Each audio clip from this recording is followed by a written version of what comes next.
Salut tout le monde, bienvenue sur ma chaîne pour un nouveau vlog en ce lundi 17 octobre. Il est 13 h exactement puisque je commence ma pause déjeuner. Juste avant de manger, du coup je vous prends pour faire un petit unboxing. Alors j'ai un peu triché, il y en a un que j'ai ouvert. Mais celui-ci je l'ai pas ouvert. Alors déjà regardez.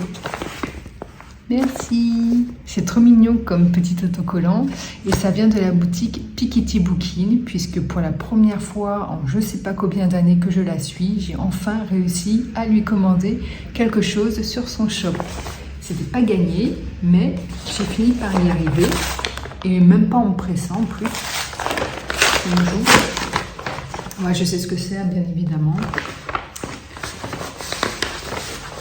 Oh, c'est chouette. Génial. C'est en fait ce que je trouve chouette, c'est que pour toute commande, elle vous offre un marque-page. Donc je trouve ça sympa. En plus aux couleurs d'Halloween, et j'en ai pas aux couleurs d'Halloween.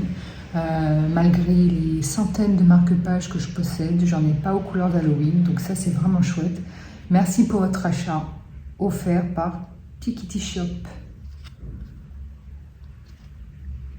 C'est chouette. Et ça, vous pouvez aussi vous en servir comme marque-page, hein, ça n'empêche pas, même si c'est pas le format d'un marque-page. Merci, plein de love, bise Stéphanie. Trop mignon.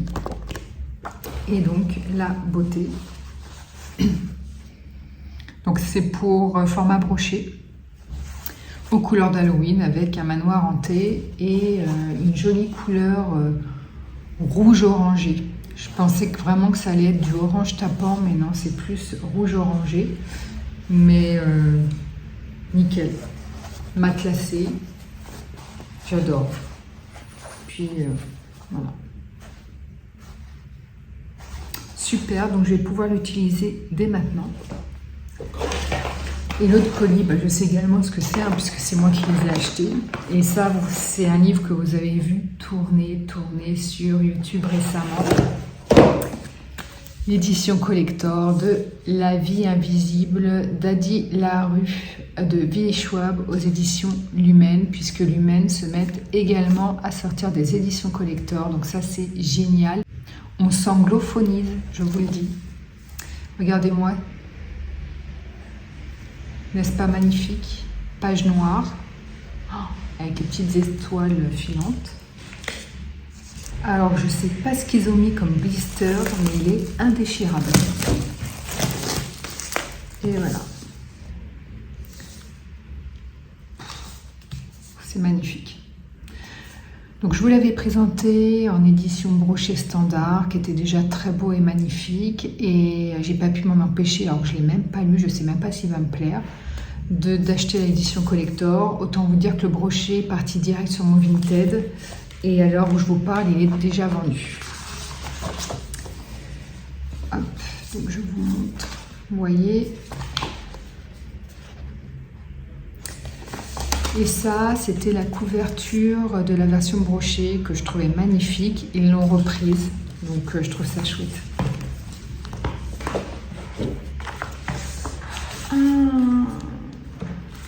D'accord, j'ai pigé. Donc en fait, ils ont fait une couverture réversible. Voilà. Donc si vous préférez celle-ci, vous pouvez la mettre. Moi j'adorais celle-ci, mais je dois vous avouer que j'aime beaucoup également celle-là. Donc je pense que je vais garder celle-ci parce que je la trouve un peu plus effrayante. Voilà, donc ça colle. Alors ouais, mais celui-ci il est bien aussi. C'est sympa aussi comme ça. Non, je vais rester comme ça. Et voilà ce que ça donne sans la jaquette. Il est trop beau. Et pour ce qui est de mes lectures en cours, parce que j'avais juste ça à vous montrer, j'attends encore un livre cette semaine, donc je vous montrerai quand je l'aurai reçu. J'ai avancé un peu ce matin. Le tome 4 d'Acotar, donc j'en suis là, hein, j'avance très peu, j'en suis à la page 303 exactement. Ça n'avance pas, il ne se passe rien à part du cul, c'est tout. C'est Et puis c'est un pavé, hein. Je sais pas comment elle a fait pour écrire autant, en fait. J'en suis à la page 300 sur 800. Autant vous dire que j'en suis même pas à la moitié. C'est catastrophique. Et ma copine, du coup, elle attend que j'avance un peu pour savoir si ça se décampe, parce qu'elle n'arrive pas à avancer non plus, hein. Je suis en lecture commune sur ce bouquin, en fait. Et là, j'avance mieux parce que j'adore. Ma cousine Rachel de Daphné du Maurier. Voilà, j'ai dépassé la moitié. C'est évident que j'aurai terminé ce livre cette semaine et que je pourrai vous faire un point dessus cette semaine. Voilà. C'en est terminé de tout ce que j'avais à vous dire ce midi, donc je reprendrai plus tard. Tout le monde, je vous reprends. Nous sommes le vendredi 21 octobre, il est 10h47. Je vous ai pas repris cette semaine, c'est pas que j'ai pas eu le temps, c'est-à-dire que j'avais une mauvaise luminosité au travail, j'avais pas forcément fini les livres qui étaient en cours. Voilà, puis comme aujourd'hui j'ai posé ma journée pour le rendez-vous qui s'est annulé le 11 octobre et qui a été replanifié ce matin, j'ai pris ma journée, donc là j'ai plus de temps pour vous parler. Hier j'ai déjeuné avec ma mère le midi sur ma pause déj, du coup j'ai pas pu vous prendre à ce moment-là. Donc j'ai quelques petites choses à vous montrer déjà.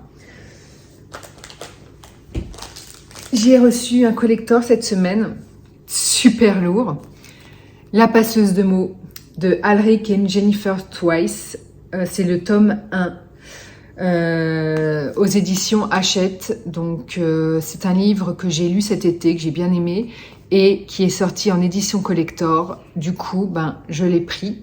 Voilà, parce que j'avais le format simple broché. Donc je vous montre, vous avez vu, il est en relief, il est magnifique avec les pages jaunes. Certains ont été déçus, notamment Stéphanie, si tu passes par là. Voilà, elle a été déçue parce qu'elle ne s'attendait pas à ça et elle n'a pas tort en fait. Je vous explique. Donc à l'intérieur, hein, vous voyez. Je vous montre la version brochée. Voilà, qui est très jolie. Et je vous montre l'édition collector. Donc vous voyez les différences. C'est-à-dire que sur la version brochée, ce qui est en dorure apparaît en relief sur la version collector. Mais c'est pas mis en avant. Ils auraient dû, même ce qui était en relief, ils auraient dû le mettre en dorure pour que ça fasse plus joli. Regardez, c'est en relief, mais finalement on le voit pas. Donc du coup, effectivement, quand vous mettez les deux à côté, l'édition brochée est quand même plus jolie. Hein. Il y a pas... C'est quand même plus sympa. Et ce qui s'est passé, c'est que moi, je me souvenais plus du visuel de l'édition collector. Donc, quand je l'ai reçu, je l'ai trouvé magnifique. Et c'est Steph, quand je lui ai envoyé un message, qui m'a dit « Mais moi, je suis déçue. Parce qu'on ne vendait pas ça en photo. » Et effectivement, après avoir comparé avec l'édition brochée, il faut avouer. Alors, elle est très belle, hein, mais quand vous regardez comme ça, et si je compare avec l'autre, c'est moins joli. Alors que là, je l'ai en main et l'édition est quand même magnifique. Donc, je vais la garder. Mais du coup, je me tâte également. Je voulais revendre celui-ci, mais je pense que je vais le garder aussi. Je sais pas, je me tâte.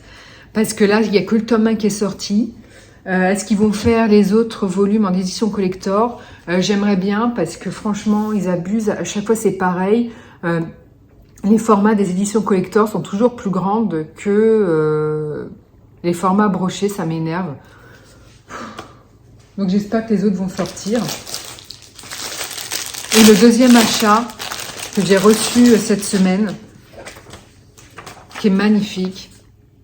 Blanche-Neige, des frères Grimm, illustré et animé par Mina Lima aux éditions Flammarion. Vous connaissez cette collection, hein. Elle existe déjà avec Harry Potter. Il y a déjà... plein de titres qui sont sortis, Le Magicien d'Oz, Alice au Pays des Merveilles, quoi d'autre, il y a Peter Pan, Le Livre de la Jungle. Là, je me suis commandée chez mon libraire parce qu'en fait, l'an dernier, ils étaient en rupture de stock, ils sont restés en rupture de stock longtemps. Peter Pan. Là, j'ai vu qu'il avait été de nouveau réédité, du coup, je l'ai commandé chez mon libraire, enfin, je l'ai fait mettre de côté parce qu'il avait en stock, ainsi que Le Magicien d'Oz, je l'ai fait mettre en stock. Alice m'intéresse pas trop, le livre de la jungle non plus, donc je les prendrai pas. J'attends avec impatience La Belle et la Bête et Pinocchio et La Petite Sirène, mais je sais pas quand est-ce qu'ils vont sortir. Donc, vous voyez. magnifique. Et je vous raconte même pas comme c'est splendide à l'intérieur. Vous voyez, avec des illustrations qui s'animent, voilà, qui sont en 3D. Voilà, on n'est plus dans Blanche-Neige, hein, vous aurez reconnu Hansel et Gretel, qui était un de mes contes préférés quand j'étais petite. Regardez ça, ça se déplie. Enfin, c'est magnifique. J'avais vu... Oh là là, c'est trop beau. Vraiment, c'est fabuleux. J'ai hâte de le lire. Vraiment, en plus, Blanche-Neige, j'adore. Et je vais lire tous les autres contes parce que j'aime bien les frères Grimm, et notamment Hansel et Gretel que j'adorais. Oh, il y a même le petit chaperon rouge. Ah, c'est trop mimi. Non, vraiment, il n'y a rien à redire. C'est magnifique. Et sinon, un dernier petit achat.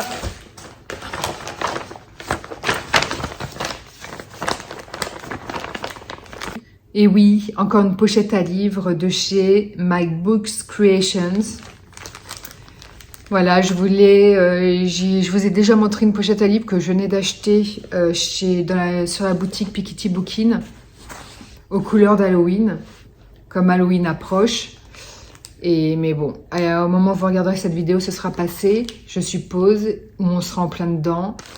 Je voulais une version poche. Voilà, donc là, c'est pas le même site, pas la même boutique, mais vous avez vu comme il est joli.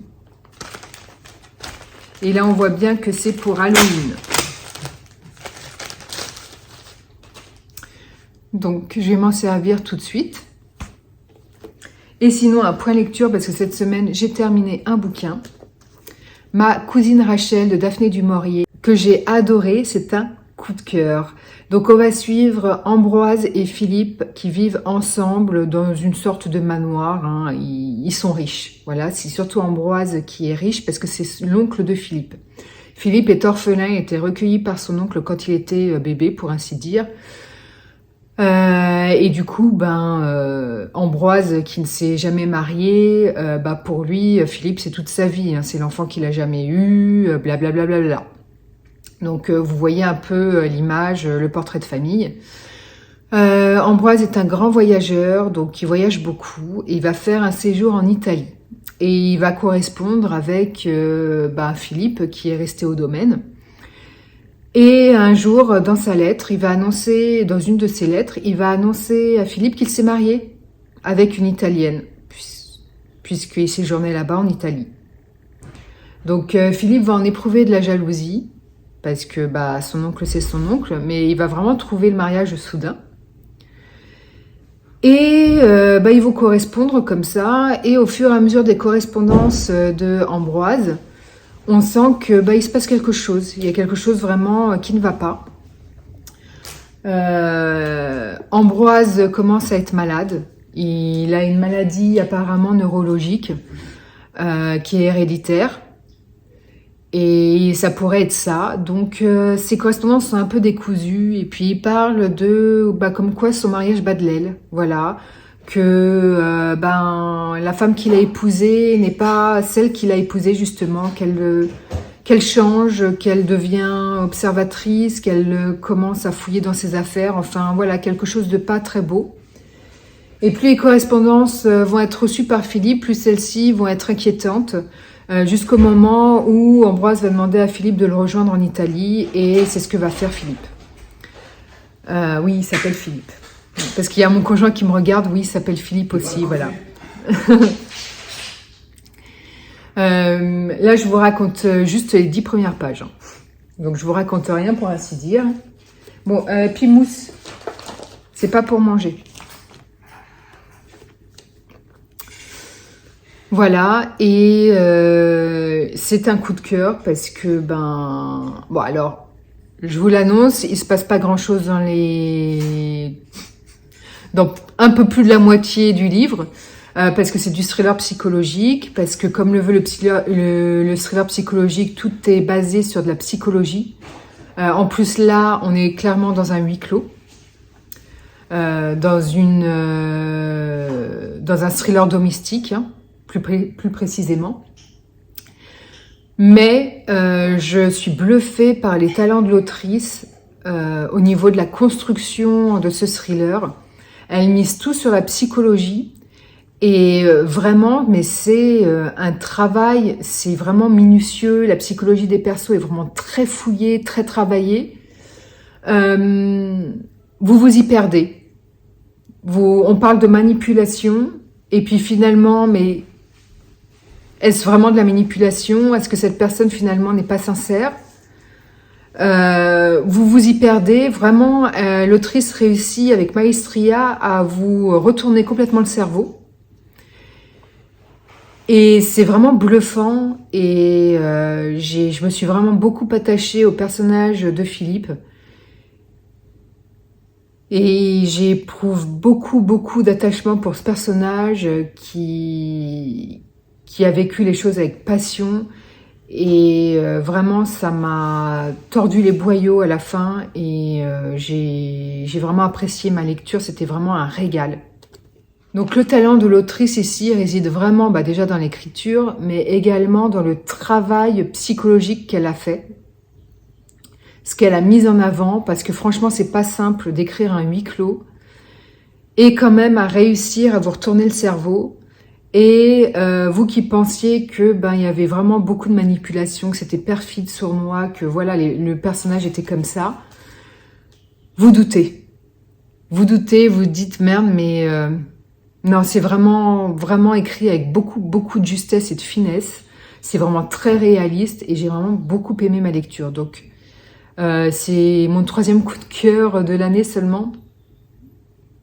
C'est déjà ça, c'est mieux que rien, mais voilà, c'était génial. Donc c'en est terminé de ce point, je vous reprendrai plus tard. Aujourd'hui la journée risque d'être un peu chargée, je ne sais pas si je pourrais vous reprendre aujourd'hui. En tous les cas, je vous reprendrai assurément ce week-end déjà pour clôturer le vlog, parce que on continue la lecture commune avec Steph, croqueuse de livres, des carnets de l'apothicaire. Donc ce week-end, je sais plus où est-ce qu'on en est, peut-être les volumes 6 et 7 qu'on doit lire pour ce week-end. Voilà, je vous confirme ça dimanche. Là, ce midi, avec mon chéri, on va manger dans un petit resto italien, voilà, comme j'ai posé ma journée. Et puis, demain soir, on va manger chez des amis mexicains, épicés. Donc, voilà. Oui, et j'ai oublié de vous préciser quelque chose sur ce roman, c'est que oui, effectivement, il est lent, plus de la moitié du livre. Mais je pense que ça a son utilité, puisque c'est cette lenteur, je pense, qui va rendre la fin complètement glaçante en fait. C'est cette lenteur qui va apporter de la force à la fin. Et je peux pas vous en dire plus, bien évidemment, donc je sais pas si vous allez comprendre ce que je veux dire par là. Mais c'est un travail minutieux qu'elle a fait en partant de rien, juste un jeu de perso, ils sont pas nombreux dans le récit. Et vraiment, je trouve ça remarquable.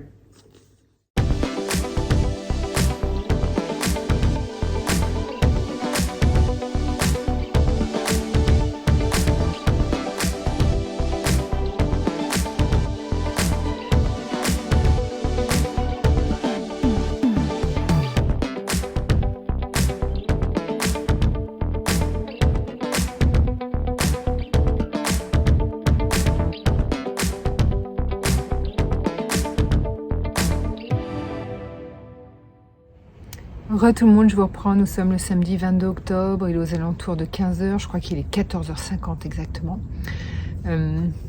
J'ai été chez le coiffeur ce matin, comme vous pourrez le constater.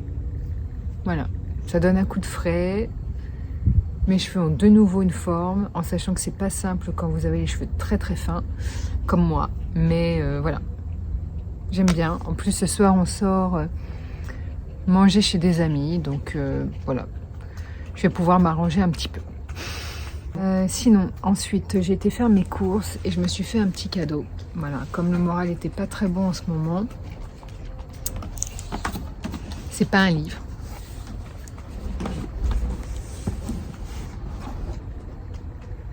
La voiture volante d'Harry Potter, avec 2 poupées à l'intérieur, c'est Harry et Ron. Je vous montrerai mieux quand j'aurai déballé et que je l'aurai installé dans mon salon lecture, donc je vous montrerai ça demain. Voilà, 64 € chez Carrefour, c'est une petite somme parce que c'est même pas une figurine de collection, hein, c'est clairement un jouet pour enfants, vraiment. Mais quand je l'ai vu, j'ai eu un coup de cœur, j'aime bien ce qui est gros comme déco, j'aime bien ce qui est gros. Et j'ai eu un coup de cœur dessus et ça faisait des semaines que je reluquais la voiture, sachant que je me disais mince c'est un jouet, c'est même pas une figurine de collection et tout. Mais je la voyais déjà dans mon salon de lecture, je sais à quel emplacement et écoutez ma foi, se faire plaisir c'est un bon remonte moral. Voilà, tout simplement. Pour les lectures.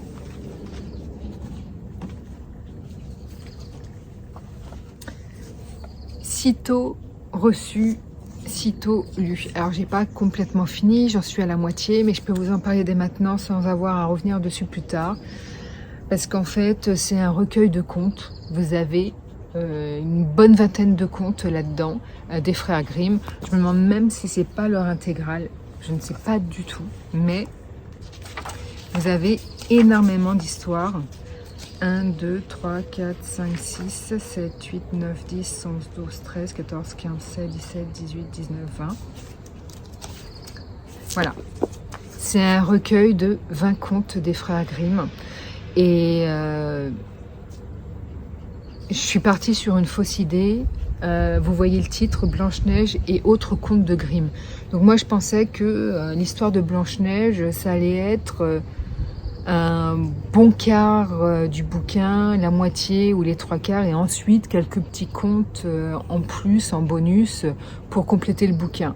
Et en fait non, vous vous apercevez en lisant que Blanche-Neige a autant de pages que n'importe quel autre conte de ce bouquin, en sachant que j'ai eu la surprise de voir qu'il y avait aussi Réponse, Cendrillon, La Belle au bois dormant. Moi, je ne savais pas que ces contes-là, c'était à la base des contes des frères Grimm. Alors, moi, ça fait vraiment depuis très récemment que j'ai compris que Disney, en fait, n'inventait pas leurs propres dessins animés, leurs propres contes, mais qu'ils s'inspiraient des contes déjà existants. Et ça, je l'ai appris que très récemment. Donc, ok. Mais c'est juste que je ne savais pas que les frères Grimm avaient écrit Réponse, avaient écrit Cendrillon, La Belle au bois dormant. Et du coup, comme ils ont autant de pages que Blanche-Neige, bah, je me demande pourquoi c'est Blanche-Neige qui a été mise à l'honneur et pourquoi pas Cendrillon et pourquoi pas La Belle au bois dormant. Vous voyez, ce recueil aurait pu s'intituler La Belle au bois dormant et autres contes des frères Grimm ou Cendrillon et autres contes des frères Grimm, parce que ces contes-là sont aussi célèbres que Blanche-Neige. Faudrait que je regarde, hein, mais je suis persuadée que Blanche-Neige, ça n'a pas beaucoup de pages, ou en tout cas autant que les autres. Je suis en train de regarder. Hein. Ouais, non. Ça a autant de pages que les autres contes. Donc je comprends pas trop. Mais c'est magnifique. C'est magnifique. Si vous aimez les bouquins illustrés par Mina Lima, franchement, mais allez-y. Si vous avez les autres de votre collection, vous hésitez sur celui-ci, mais n'hésitez plus. C'est fabuleux. En plus, j'étais trop contente de voir qu'il y avait Réponse. Je ne vous montrerai que ça, parce que c'est à vous aussi d'avoir la surprise. Et vous voyez, donc là on est dans l'histoire de Réponse. Donc vous reconnaissez la tour, hein, dans laquelle Réponse est enfermée. Et regardez-moi comme c'est magnifique. Et à chaque conte, vous avez au moins un pop-up comme ça, une image dépliante. Dans chaque histoire, et c'est magnifique, vraiment, et c'est vraiment un régal pour les yeux, et vous redécouvrez les contes de votre enfance. Je sais pas vous, mais moi, j'adorais le chaperon rouge, le petit chaperon rouge, et j'adorais également Hansel et Gretel, ils sont là-dedans, et j'adorais ces contes-là. Mais je m'aperçois en lisant ces contes, ce recueil, qu'en fait, c'est un peu violent, et je les lirai pas à mon enfant. Disney a repris la plupart des contes, mais évidemment, comme le public de Disney, c'est avant tout des enfants, ils ont édulcoré. Ils ont remanié de manière à ce que les enfants puissent regarder. Mais si vous lisez le conte, enfin moi, c'est pas du tout des contes que je lirais le soir avant que mon enfant s'endorme, parce que y a de la violence. Alors, c'est pas descriptif au niveau de la violence, attention, mais c'est quand même dit, c'est-à-dire que à un moment donné, on parle quand même de tuer un homme en le faisant se traîner par des chevaux sur des mètres et pour le désarticuler. Voilà, donc même si c'est pas de la violence comme on pourrait l'imaginer avec des scènes destructives, vous avez quand même des emplois de mots, de termes qui laissent supposer que la mort va être donnée, qu'il va y avoir de la torture. Donc vraiment, non, c'est pas pour les enfants, c'est pas des contes que vous les lisez le soir à vos enfants. Même Hansel et Gretel, qui normalement est un conte pour enfants, enfin moi je le lisais quand j'étais petite, je me rends compte que c'est violent, mais pas forcément une violence physique. Mais ce que je veux dire, c'est que vous avez des parents quand même qui prennent la décision d'abandonner leurs 2 enfants dans la forêt parce qu'ils meurent de faim et ils veulent absolument qu'il y ait au moins dans le foyer 2 bouches en moins à nourrir. Donc ils sacrifient les enfants. Et la mère qui a aucune empathie, aucun amour pour ses enfants et qui veut absolument les abandonner parce que vraiment, ses gosses, ils lui retirent le pain de la bouche, c'est affreux quoi. Et franchement, je me vois pas lire un truc comme ça à mes enfants quoi. Violence physique, violence morale, c'est pas des contes pour enfants. Mais en tout cas, moi, je me régale en tant qu'adulte. Donc voilà, je l'aurais fini ce week-end, mais je reviendrai pas dessus du coup. Là, j'ai dit tout ce que j'avais à dire dessus. Et puis, comme je vous l'ai dit, donc les carnets de l'apothicaire, je suis dans le tome 6. Je l'aurai fini aujourd'hui, donc le tome 7, je le lirai tranquillement demain. Donc, je reviendrai sûrement vers vous demain, hein, pour faire un point final et clôturer le vlog. Et puis, vous montrer la voiture dans mon salon lecture, ce que ça va rendre. Voilà. Donc comme je vous l'ai dit, ce soir c'est soirée mexicaine chez des amis. On sera 6 avec 7 avec Pimous. Et puis voilà, c'est des tortillas mexicaines. J'ai acheté le bon vin rouge pour aller avec. Donc on va se régaler, miam miam. Et puis on va passer une bonne soirée et puis ça va faire du bien au moral. Et puis demain c'est repos. Voilà, donc je ferai du montage vidéo et je continuerai mes lectures, notamment les carnets de l'apothicaire. Et je crois pas vous l'avoir dit, hein, je vous l'ai montré dans le clip. On garde le chien de mon beau-père qui est parti faire voler son drone. Donc on garde son petit toutou. Donc je reste dans le jardin avec eux comme il fait beau. Voilà, on est tous ensemble, tous les 3, dans le jardin.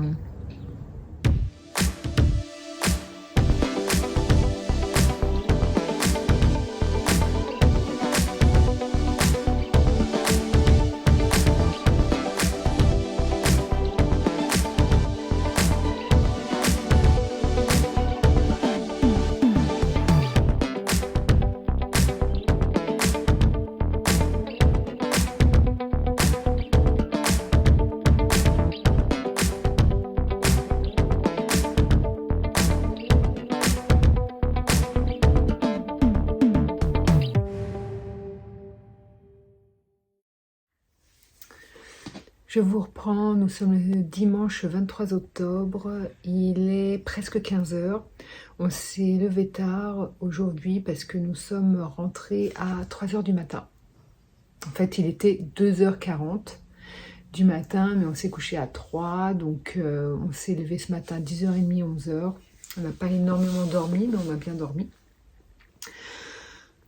On a passé une super bonne soirée, on s'est bien amusé, on s'est fait exploser le bide avec les tortillas mexicaines. Et j'ai eu des cadeaux. J'ai eu des cadeaux comme je vous ai montré dans le clip. J'étais super étonnée parce qu'en fait, ils ont voulu m'offrir des cadeaux pour mon anniversaire qui était déjà il y a un mois, un peu plus d'un mois. Et en fait, je m'attendais pas à des cadeaux, en fait, surtout un mois après. Mais ça fait super plaisir. Et ils se sont renseignés auprès de mon conjoint, puisqu'ils m'ont offert des choses que je voulais, en fait. Ils ont pris sur ma wishlist. Donc, l'intégrale 3 des Aventuriers de la mer de Robin Hood. Voilà, donc super contente. Un livre que je voulais énormément. Le dernier, Karine Thuil, L'insouciance. Il est beaucoup plus épais que les autres, hein, celui-ci. Hein. Il va se lire moins vite, aux éditions Gallimard. Je vous laisse faire pause pour le résumé. Voilà, donc vous commencez à savoir que j'adore cette autrice, j'en ai lu 2 d'elle et j'aimerais un peu lire tous ses livres. Peut-être pas tous remarqués, parce que je sais pas s'ils ont tous de très bons avis, mais en tout cas celui-ci me faisait très envie, donc je suis contente de l'avoir eu.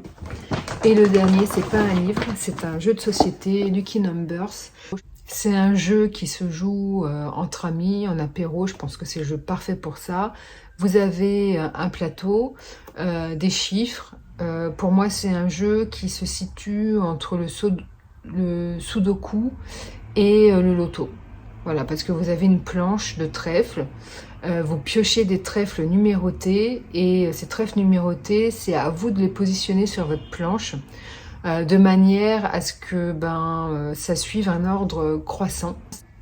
Et le gagnant, c'est celui qui aura terminé sa planche, enfin positionné tous les trèfles sur sa planche dans un ordre croissant.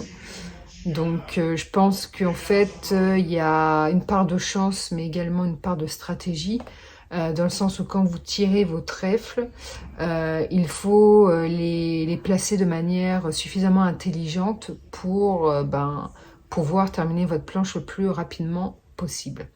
Voilà, j'espère avoir été claire, mais c'est un jeu qui a l'air d'être sympa comme tout. Et voilà pour les cadeaux, donc ils m'ont bien gâté. Et sinon, je viens de terminer les tomes 6 et 7 des Carnets l'apothicaire. Donc j'avais lu le tome 6 hier, j'ai fini le tome 7 ce matin. J'adore, je suis trop contente. Parce qu'en fait, j'avais été un peu déçue par les tomes 4 et 5, parce que je trouvais qu'on tournait en rond, parce que je trouvais qu'on s'éloignait des complots de la cour impériale. Et en fait, pas du tout. Là, on est revenu vraiment dedans, et je m'aperçois en fait que les intrigues des tomes 4 et 5 que je trouvais éloignées de la cour impériale, finalement, ça avait un lien. Voilà, donc je n'en dis pas plus. Mais là, vraiment, on est retombé complètement dans les complots de cour. Donc je suis contente parce que là, on est de nouveau dans un fil tendu, passionnant. On apprend plein de trucs vraiment sur les remèdes, le poison, puis tout un tas d'autres choses. Donc là, je suis très contente. J'adore vraiment les personnages de Mao Mao et de Jinchi. Je les adore, et puis c'est tellement joli à regarder au niveau des planches, c'est tellement beau. Et puis c'est passionnant, et puis c'est rythmé, et puis à chaque fois que vous terminez un volume, vous avez envie de passer au volume suivant. Donc vraiment, je suis très contente, parce que j'avais un peu peur avec les 2 volumes précédents, et en fait pas du tout. Là, ça reprend vraiment le rythme que j'aime, donc nickel.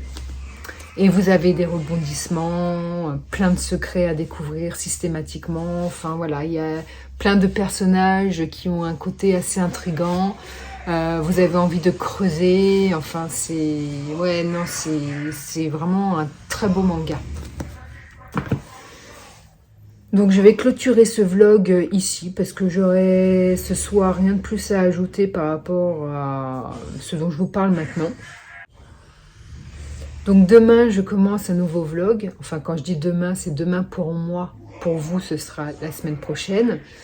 Je commence un nouveau vlog donc demain, dans lequel, dès demain, je vous montrerai mes nouvelles lectures, enfin les lectures qui m'accompagneront pour cette nouvelle semaine.